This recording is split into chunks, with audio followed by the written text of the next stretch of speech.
Hai teman-teman, kenalin aku Maulinda. Di sini di video kali ini kita akan belajar tentang imina, oksim, hidrazon, dan enamina. Apa itu imina, hidrazon, enamina, dan gimana sih cara pembentukannya? Yuk, lanjut aja.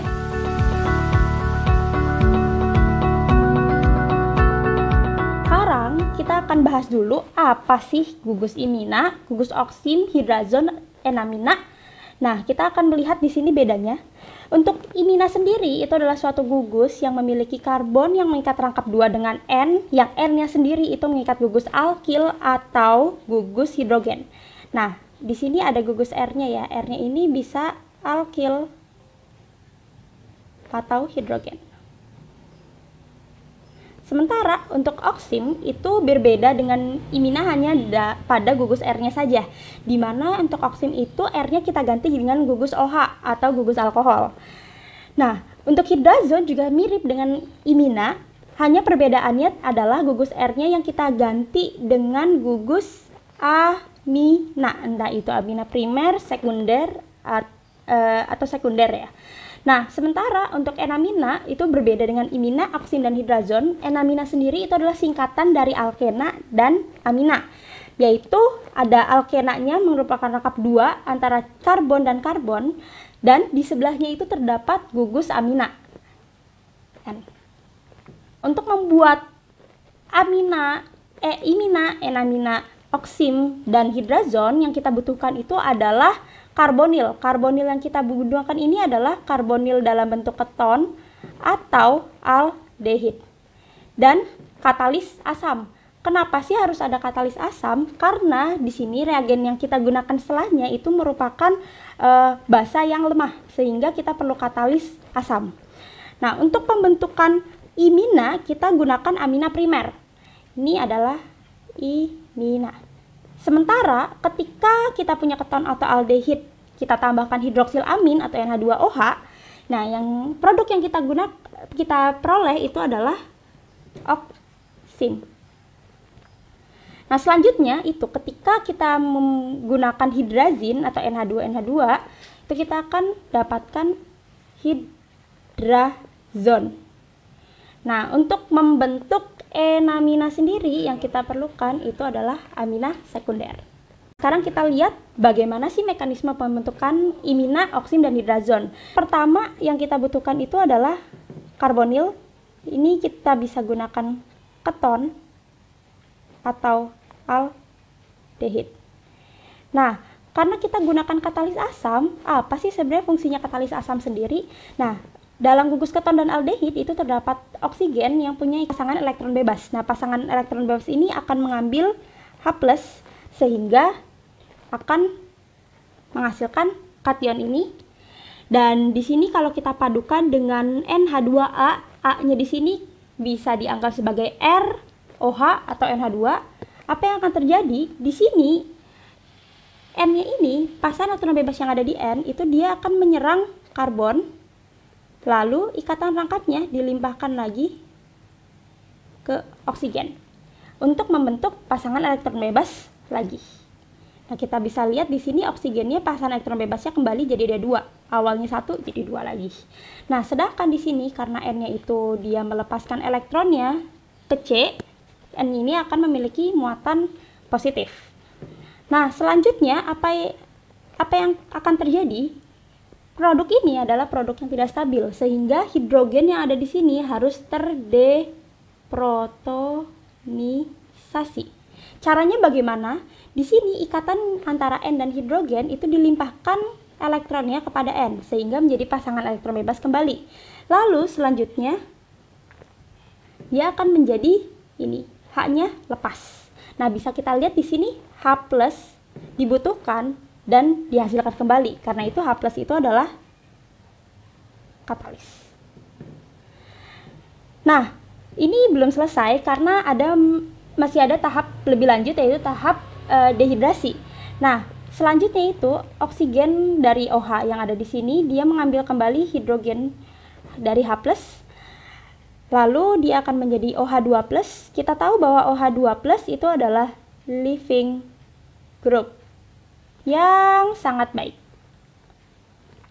Nah, apa yang akan terjadi di sini? Dia itu akan lepas. Ketika lepas, dia itu akan membentuk karbon yang bermuatan positif, yang tidak stabil lagi. Nah, sehingga apa yang harus dilakukan? Hidrogen yang terikat pada NH yang ini, dia akan lepas. Elektron yang digunakan untuk berikatannya itu akan dilimpahkan menjadi ikatan rangkap. Lalu C yang di sini tangannya jadi ada 5, nggak boleh kan ya? Sehingga elektron yang digunakan untuk mengikat C dan OH2 akan dilimpahkan kembali ke oksigen. Sehingga dihasilkanlah H2O, H+, dan imina oksim atau hidrazon. Selanjutnya itu adalah pembuatan enamina. Berbeda dengan sebenarnya agak-agak mirip sih sama yang metode sebelumnya. Perbedaannya adalah yang kita gunakan di sini adalah amina sekunder.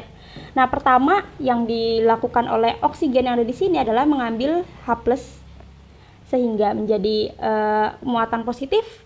Lalu N yang berasal dari amina, dia menyerang karbon dari karbonil, lalu ikatannya dilimpahkan ke oksigen untuk menjadi pasangan elektron bebas kembali. Nah, N yang di sini akan bermuatan positif karena dia telah melimpahkan elektronnya kepada karbon. Nah, apa yang harus dia lakukan? Dia itu harus melepaskan hidrogen atau mendeprotonasi hidrogen yang terikat pada N-nya untuk kembali lagi menjadi pasangan elektron bebas. Nah, tahapan ini belum selesai karena selanjutnya adalah dehidrasi. Oksigen memiliki pasangan elektron bebas yang akan dia gunakan untuk mengambil H+. Nah, selanjutnya itu adalah deprotonasi. Namun di sini berbeda dari yang sebelumnya. N yang ada pada gugus ini dia tidak memiliki hidrogen lagi. Nah, sehingga dia itu harus mencari hidrogen yang lain untuk mendeprotonasi. Nah, hidrogen yang digunakan adalah hidrogen alfa dari karbonil. Di sini posisi karbonilnya hidrogen alfa itu adalah hidrogen yang ada di sebelahnya, karena kita tahu hidrogen alfa itu bersifat asam. Apa yang akan dia lakukan? Ikatannya dia limpahkan ke C dan C, sehingga ikatan C dan C-nya itu tadinya ikatan tunggal, dia akan menjadi ikatan rangkap.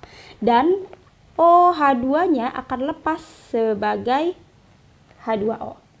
Nah, kalau kita lihat di sini H+ dibutuhkan, tapi dia dihasilkan kembali karena itu H+-nya adalah katalis. Di sini H2O dihasilkan dan dihasilkan enamina. Nah, sekarang kita lanjut ke latihan soal. Nah, bagaimana sih cara mengerjakan soal-soal pembentukan oksim, hidrazon, enamina, dan imina dengan mudah? Nah, kita lihat yang nomor 1, yang ini. Di sini adalah asetofenon.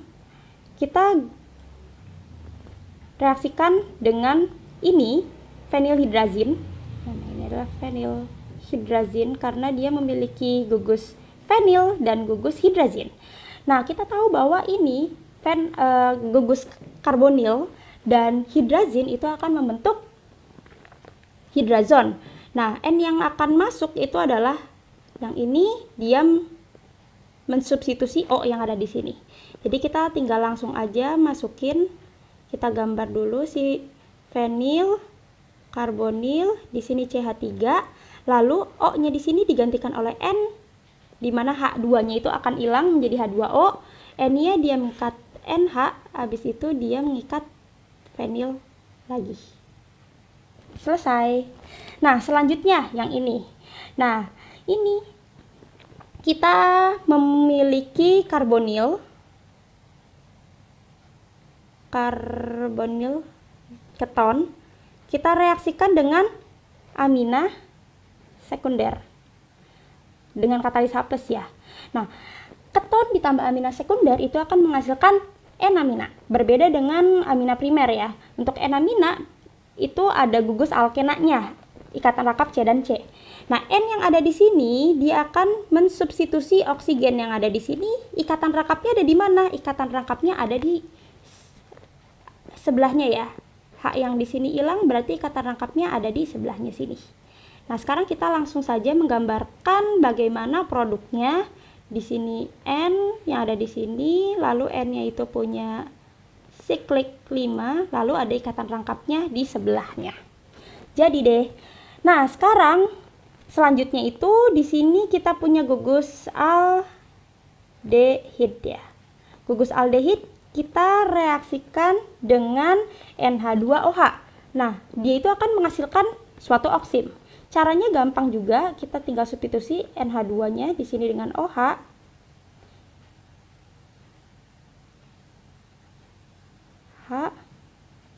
Di sini N, H2-nya dihilangkan karena dia akan terdehidrasi, H2O-nya hilang. Habis itu mengikat OH. Gitu. Nah, selanjutnya itu ini tinggal ganti aja, kita cari yang N-nya di sini dimasukin ke O. Kita tulis si karbonilnya dulu, lebih gampang tulis karbonilnya terlebih dahulu. Habis itu dia mengikat ikatan rangkap 2 dengan N-nya di sini mengikat CH3. Nah, selanjutnya yang ini. Nah, di sini reaksinya itu ada dalam satu reaktan. Di sini reaktan yang ini dia memiliki gugus keton dan gugus amina primer dalam satu senyawa yang sama. Nah, berarti tandanya dia itu akan menjadi siklik. Nah, siklik yang stabil itu adalah siklik 5, 6, atau 7. Kita lihat saja kalau dia bisa membentuk siklik 5, 6, atau 7, berarti produknya mungkin terbentuk siklik. Nah, caranya gimana sih? Kita hitung saja mulai dari karbonil, ini nomor 1, 2, 3, 4, 5. Berarti dari sini kita tahu bahwa produknya itu adalah siklik 5. Nah, berarti O-nya yang ini akan digantikan oleh N yang akan menjadi siklik 5. Nah, kita gambarkan aja produknya mulai dari reaktannya di sini, lalu dia memiliki siklik 5, 1, 2, 3, 4, 5. 1, 2, 3, 4. Nah, 5-nya itu adalah N. Di sini N ya. Nah, selanjutnya dia memiliki ikatan rangkap dengan C yang di nomor 1, yang aku labelin nomor 1. Selesai. Nah, gimana? Gampang kan sekarang untuk mengerjakan soal tentang imina, enamina, oksim, dan hidrazin. Semoga video ini membantu kalian untuk belajar kimia lebih dalam, terutama kimia organik. Nah, untuk kalian yang pengen request tentang materi atau pembahasan soal, kalian bisa komen di bawah. Terima kasih.